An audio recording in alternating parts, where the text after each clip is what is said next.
Hello everybody and welcome back to my channel. I am so happy that you wanted to join me today because today is the annual tattoo tour. Tattoos I got in the year of 2020. I am super excited to show you this video. I have done videos of the tattoos I've gotten in the year 2017, 18, 19 and now 20. I don't think, have I done 16?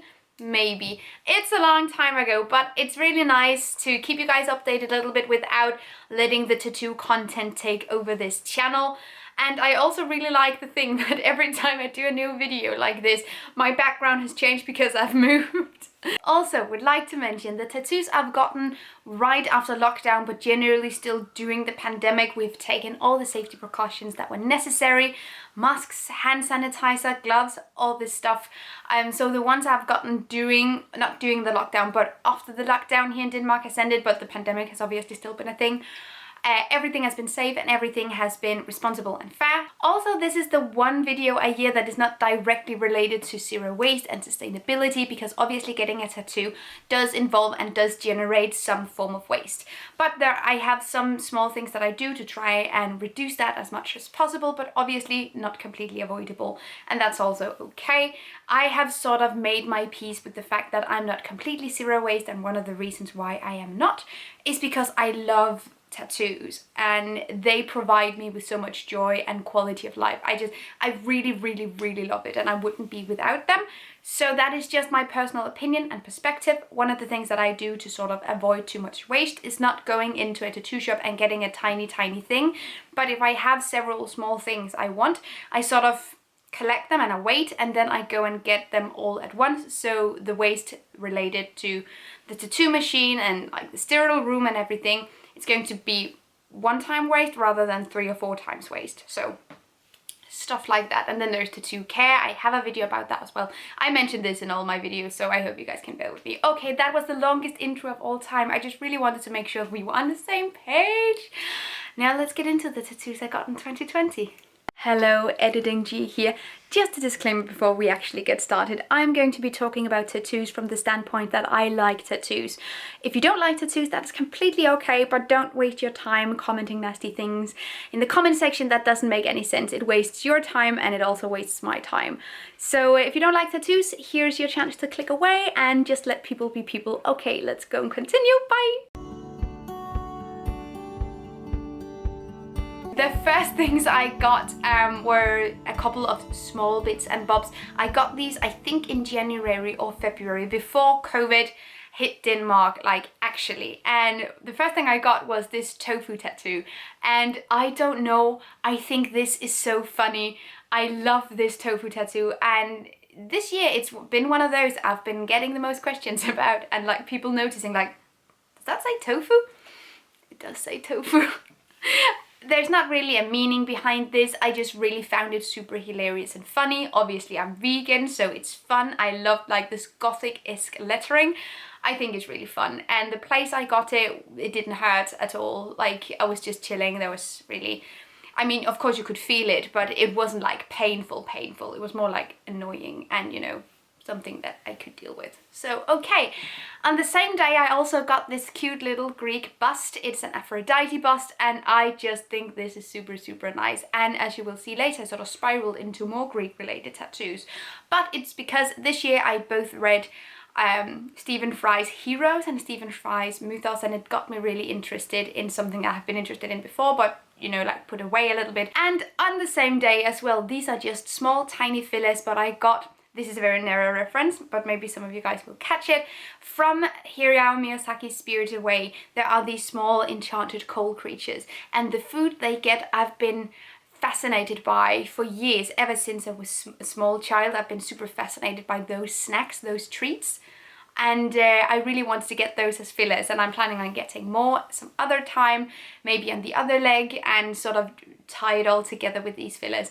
But I just decided to get those because I thought it was super hilarious and fun, and they're really cute and something I've been wondering about for the longest time. Comment down below if you have also been intrigued by the treats from Spirited Away. That was the first round of getting tattoos. Then a long time went by.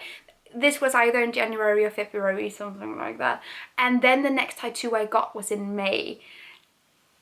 May, June, late May maybe. It was a long time went by because of COVID. And the thing I got was a juice box. This is one of the tattoos I got because I saw a tattoo artist on Instagram and I loved her work so much. Everything she made was beautiful and cool, and she's really inspired by black work and some really weird, creepy things, and I just loved it. Her name is May. I will leave her Instagram down below. She works with Iron and Ink in Aarhus, and I was just blown away by her really, really cool designs. So I ended up getting one of her flash designs, something that she wanted to do and not something that was specifically designed for me. But she only does all of her designs once, so I still think it's pretty darn special. And it's a juice box. With a straw. And first thing, the straw part, getting a straw tattooed is sort of ironic for me, but I still think it's hilarious.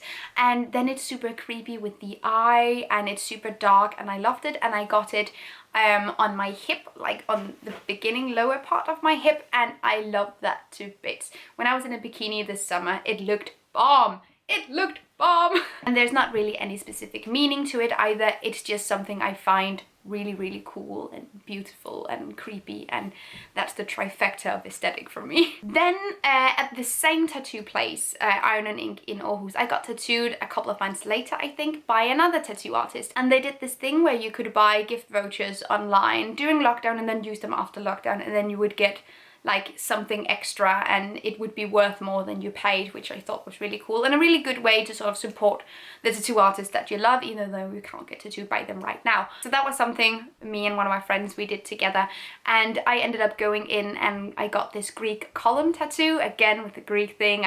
I love it, and I think it's super, super beautiful. I'm so appreciative of it.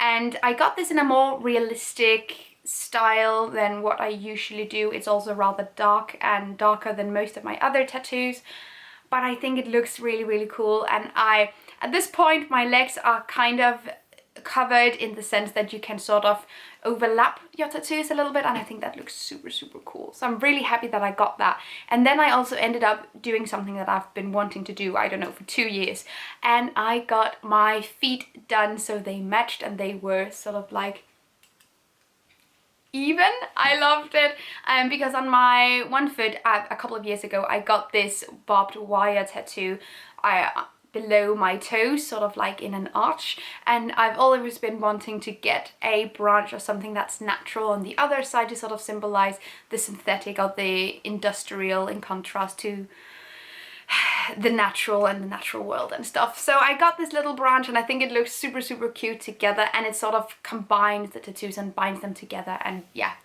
I love those. Both of them do not have a specific meaning again per se, other than like design wise, aesthetic wise, I thought it could be cool to combine sort of like the designs of both feet together. Okay, then I went back to Aarhus to get another tattoo in Iron and Ink, but again from another artist. Her name was Sophia. Also definitely a million times recommend her work. She's so, so, so amazing, and I will also leave her Instagram down below if you are interested.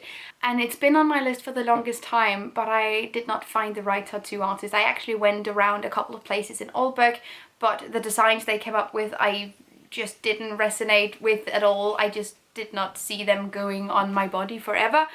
But the design she did was amazing. But a little backstory on the tattoo itself.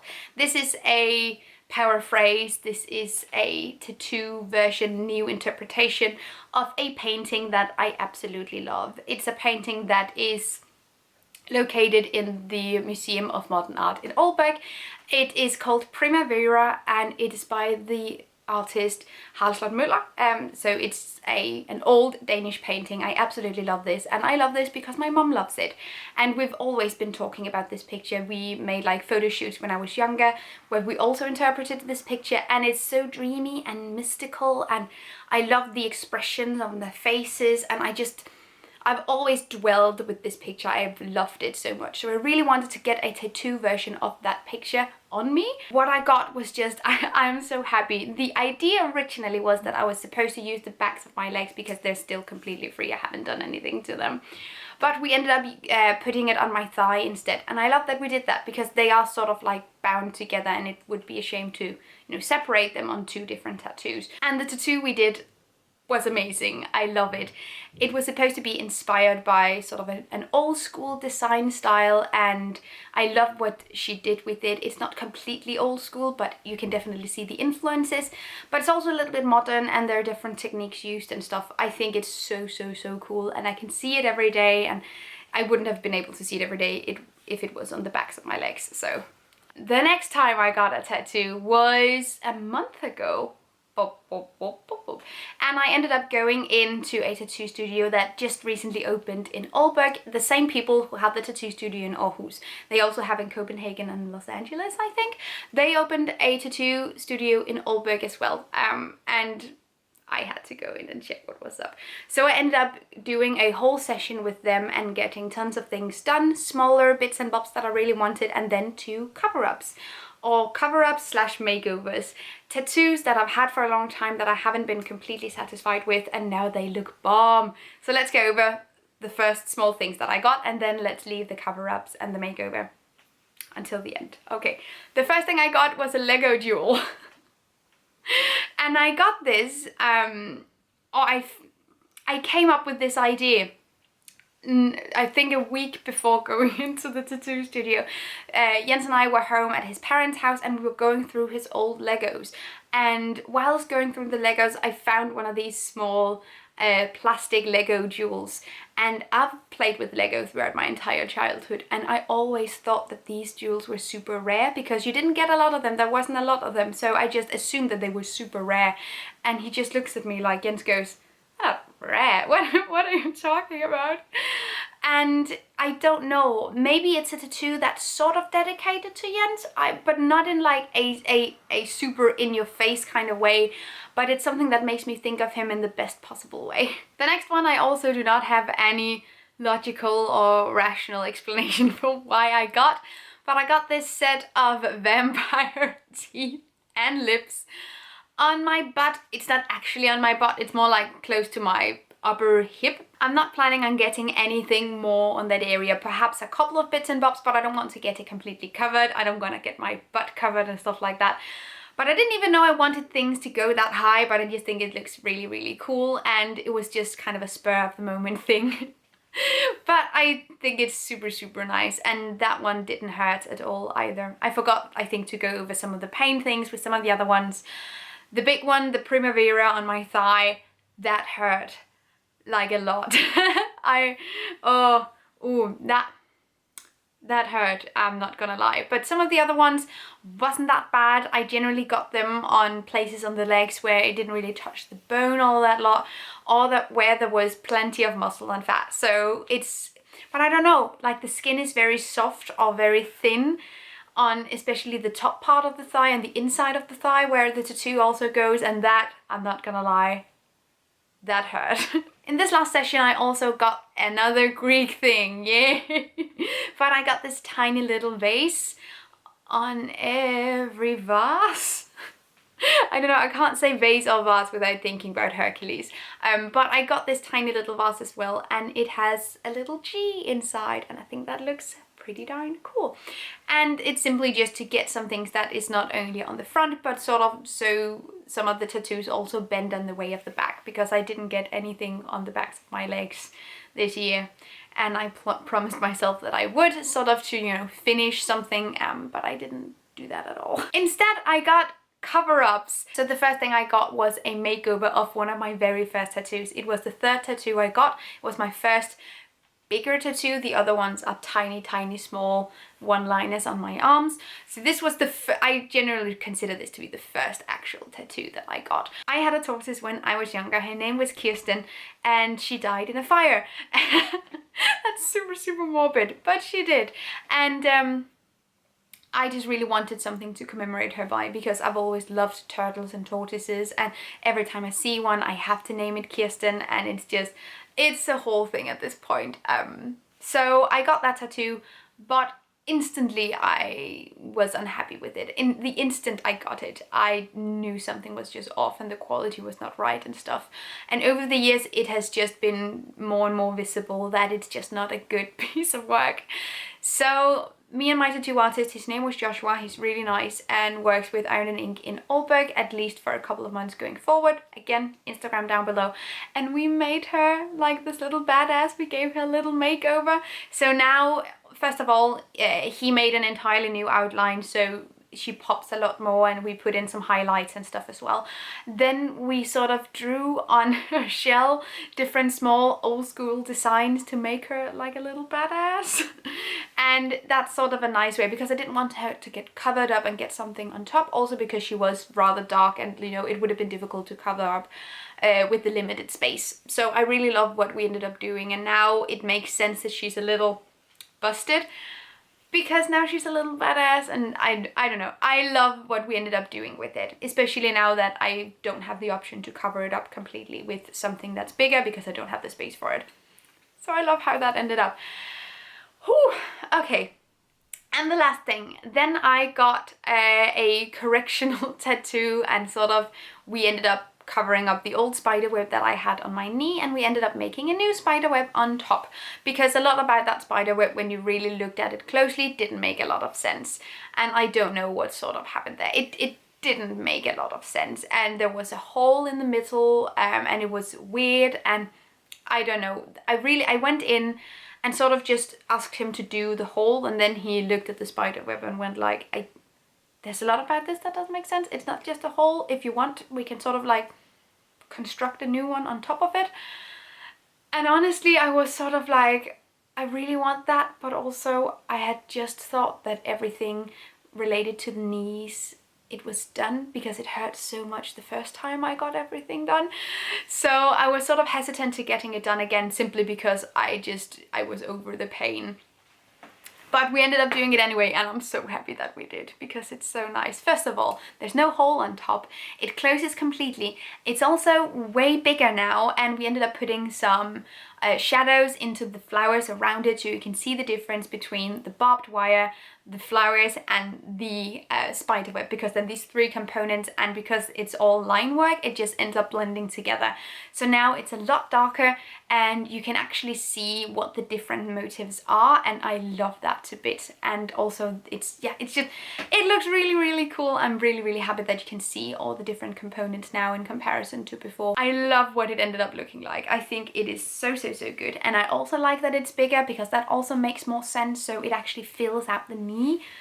Perfect. So that was all the tattoos I got in 2020. Sorry, I've been rambling on for such a long time. Thank you so much for watching. I hope that you liked this video. If you did, you can leave a comment down below, or you can give this video a thumbs up. That would make my day. Take really good care of yourselves. Until next time. Bye! Thank you so much for watching this video, and also a special thank you to my Patreon supporters. You guys help me create green, zero-waste content, and I love you guys. You can find the links to my social media accounts down below, and the link to my Patreon on this screen. Bye!